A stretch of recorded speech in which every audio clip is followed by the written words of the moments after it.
history with at least 600 home runs and 3,000 hits. What a moment this is for Albert with his teammates, his family here. It seems like every day's passing. Guys that's paved the way and had the best in this game. And Albert hits one out to deep left field. This one hits gone. Albert Pujols now passes Barry Bonds, Lou Gehrig. on the all-time RBIs list. Next one for Albert Pujols, career RBI number 2,000. What a moment for Albert. What a way to do it. It's the third player A historic performance from Albert Pujols. one of the greatest players of all time. Yeah, he's the real deal. What can you say? First ballot Hall of Famer. The legend of Albert Pujols keeps on growing. And that's why he's a machine.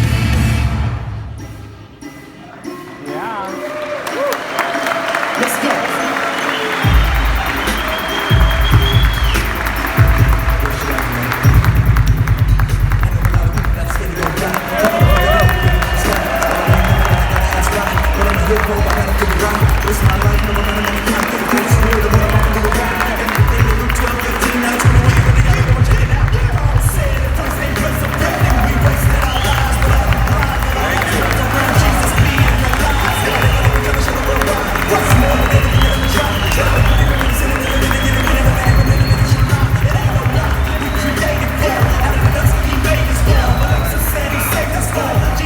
Thank you. I think watching those videos, I'm ready for another season right now. Are you guys ready? You guys you just sit back and relax and you just watch football and don't do anything, right? You just kind of chill out and just watch TV.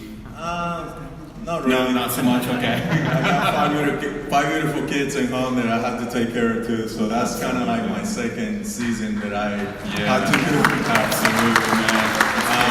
I wake up early, 6 o'clock. Help my wife, prepare the kids, and pretty much all day from 8 o'clock until 3 o'clock. I'm my own Uber, taking kids to school, taking them to gymnastics, and one to golf. So. But I enjoy, I think after, what Christ did on the cross for us to give us eternal life and salvation, I think, our family is the most important thing. That's the gift that He has given us. So, I treasure my family, my children, every day because, I like numbers. You don't know. I'm here today, tomorrow, I don't know. If I'm gonna wake up and be with them. So every morning I wake up, we do our daily routine, prayer for them on the way to school, and just enjoy my family, because as you say, it's 160. I think I heard one of the guys saying earlier, it's 162 games during the course of the season, not including spring training, which is about 30 games. So 190 games, that we played. And we spend more time. I spend more time with my teammates than what I do with my family during the course of the season because I don't get to see them as much. During the summer a little bit better because they're off school, but during the school when the season starts, by the time I'm playing and I get back home at 11:30, they're already in bed. So by the next time I see them is when I wake up at 6 o'clock and take them to school. So that's pretty much my routine. So I already started my workout, so there's no more off season for me. I took about 2 weeks off, one or 11. So my grandma had 11 kids, and then or 10, and I'm the number 11. So I was raised by my grandma. After my dad and my mom divorced. So I grew up in an environment with family bouncing from places to places. After my mom and dad divorced. My dad. I would say that he was a perfect dad, but he wasn't. He had a problem with alcohol, and I think that was what happened, between him and my mom.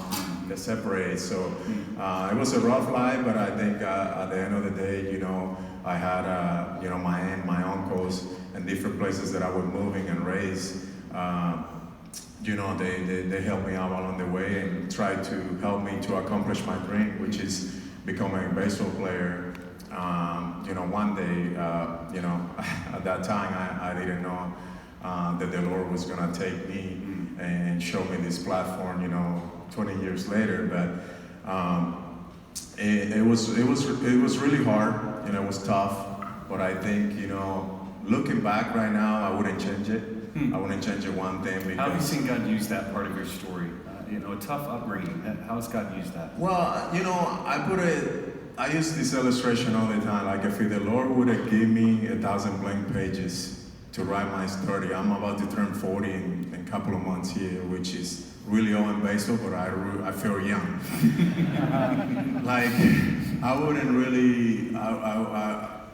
really be getting close to write a story like this. So that's why I always say that I wouldn't change one thing, because even through the negative things that I have faced in life and the battles and the challenge, after I became a believer, Christ has shown me, His love, His kind, His patient, and in His eyes, He looked all of us different, and I think those are the things that I have learned and grew up through Him. Well, there's always challenge, in our marriage and our family and in life. That's the reality. I mean, I think if I'm gonna sit here and think that everything is perfect, it has been perfect in our 20 years. 22 years that we've been together. I mean, I've been lying to myself and to you guys. No, I think the best thing is, for me, God called us men. We're supposed to be leaders. We're supposed to lead our family. We're supposed to protect the family. So as a leader in my house, I think I never, early in my life and my young life too in the Dominican Republic, I grew up Catholic. Like I never practiced, but I know there was a God, but I never went to church.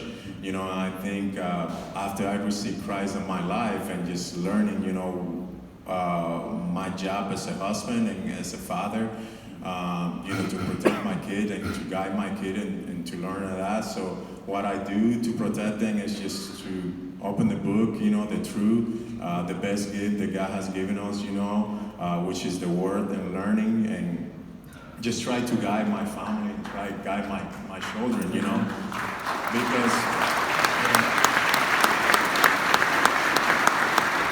I believe just because I grew up, I didn't grow up in church, that doesn't mean that I had to teach my kids that pattern or that way. Now that I know about the good news, my job is to try to pass it to my kids and my family.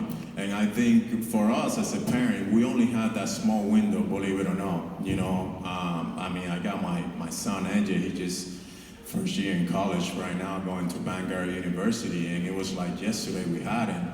So in that window of time, our job as a father is to try to train our kids, for the challenge that they're gonna face in their reality when they step out of that home.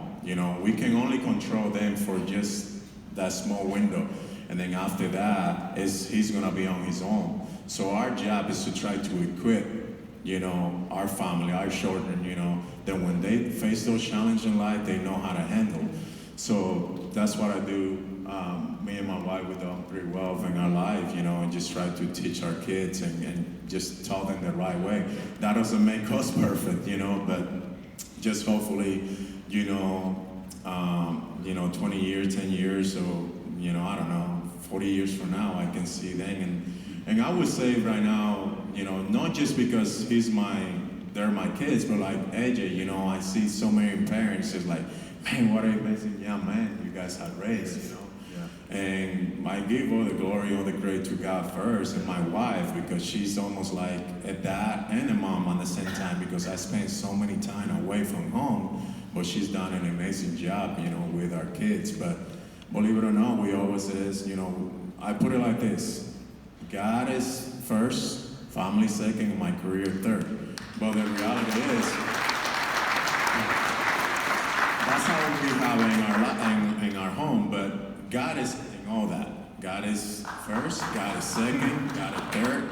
Like every decision that we make in our life is we go to the Father and have Him show us, because I think we better walk in His time, or it's better if we do it His way than our way. Because we know that our way, we're gonna fail all the time. But His way, we know it's gonna work. So you don't, I know it's not a religion to you. I know it's not just a thing that you go to on Sunday. How would you describe the role of Jesus Christ in your life?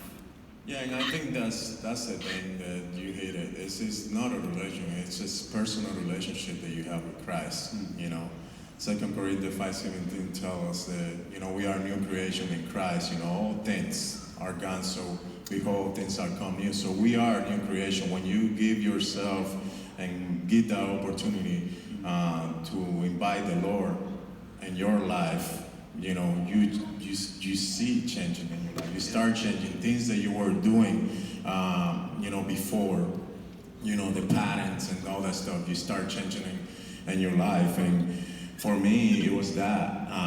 It wasn't until probably 2 or 3 years later, you know, being in the big leagues, that I had learned on that, watching, you know, all the athletes and the way they really represent themselves and they represent Christ. And, you know, for me, that's what I try to learn every day. Every day, you know, I go to work, you know, but I go to work with my word and then my Bible. That's you know, I get fed. I get fed by the word, and I try to just pass it along to my teammates or to others, you know. So when was that moment for you?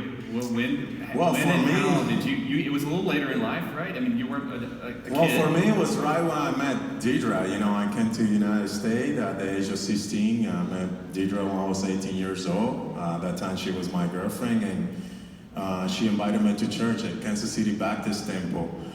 Jeff Adam was, he's still our pastor, our senior pastor in Kansas City. And, you know, I think it was about the third or fourth week, you know, I asked her, hey, well, what is that those people doing when, you know, they go to the front? And she explained to me, hey, those are the guys that dedicate their life, they pray and ask God to take control of their life.